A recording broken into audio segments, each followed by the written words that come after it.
सह्याद्री व्याघ्र राखीव क्षेत्रातील चांदोली राष्ट्रीय उद्यान अंतर्गत आंबा वनपरिक्षेत्रातील उदगिरी तालुका शाहूवाडी येथील काळम्मा देवी मंदिर परिसरात वाघ येत असल्याची स्थानिकांची श्रद्धा आहे।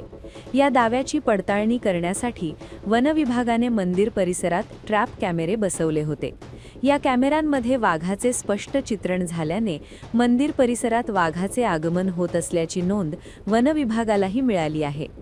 उदगिरी हे सह्याद्री व्याघ्र राखीवच्या बफर क्षेत्रातील एक महत्त्वाचे गाव असून निसर्गसंपन्न परिसरात वसलेले आहे। जैवविविधतेने समृद्ध असलेल्या या भागात अनेक वर्षांपासून मानव आणि वन्यजीव यांचे सहअस्तित्व पाहायला मिळते। उदगिरी गाव काळम्मा देवीच्या प्राचीन आणि प्रसिद्ध मंदिरामुळेही ओळखले जाते। दरवर्षी धुलीवंदनाच्या दिवशी येथे काळम्मा देवीची भव्य यात्रा भरते। हजारो भाविक देवीच्या दर्शनासाठी येथे येत असतात। यात्रेदरम्यान ढोल ताशांच्या गजरात आणि धार्मिक विधींच्या वातावरणात संपूर्ण परिसर भक्तिमय होऊन जातो। यात्रेच्या काळात मोठ्या प्रमाणावर भाविकांची गर्दी होत असल्याने वनक्षेत्राच्या सुरक्षेसाठी वन्यजीव विभाग विशेष दक्षता घेतो।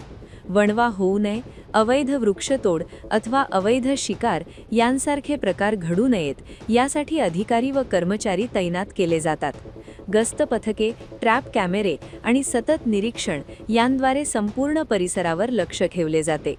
सन 2024 आणि 2025 मधील यात्रेदरम्यान मंदिर परिसरात सेनापती या नर वाघाचे ताजे ठसे आढळून आले होते। वनकर्मचाऱ्यांनी त्याची नोंद घेतली होती। तसेच नुकत्याच पार पडलेल्या यात्रेदरम्यान कोयना अभयारण्य परिसरातील बाजी या वाघाचे ट्रॅप कॅमेऱ्यामध्ये स्पष्ट चित्रण झाले आहे। त्यामुळे उदगिरी परिसरात वाघाचे अस्तित्व पुन्हा अधोरेखित झाले आहे। मानव आणि वाघ यांच्यातील संबंध अनेकदा संघर्षाचे ठरतात, मात्र उदगिरी परिसरात सहअस्तित्वाचे उदाहरण पाहायला मिळते। श्रद्धा, परंपरा आणि वन्यजीव संवर्धन यांचा अनोखा संगम येथे अनुभवायला मिळत असल्याचे सह्याद्री व्याघ्र प्रकल्पाचे क्षेत्र संचालक तुषार चव्हाण यांनी सांगितले। श्रद्धा, परंपरा व वन्यजीव संरक्षण यांचं उत्कृष्ट उदाहरण म्हणजे कोल्हापूर जिल्ह्यातील उदगीरीमधली काळम्मा देवी यात्रा। दरवर्षी या यात्रेला वाघाची हजेरी लागते असं भाविकांचं म्हणणं आहे। वन विभागानं देखील गेल्या काही वर्षांमध्ये कॅमेरा ट्रॅपचं रेकॉर्ड बघता वाघ निश्चितच त्या क्षेत्रामध्ये होळीच्या वेळेला, धुलीवंदनाच्या वेळेला येतो हे निश्चित आहे। यावर्षी अजब म्हणजे बाजी नावाचा वाघ साधारणतः 150 किलोमीटरचा टप्पा 7 दिवसात गाठत हा उदगिरी क्षेत्रामध्ये प्रवेश केला होळीच्या निमित्तानं आणि याच घटनेला दुजोरा दिला।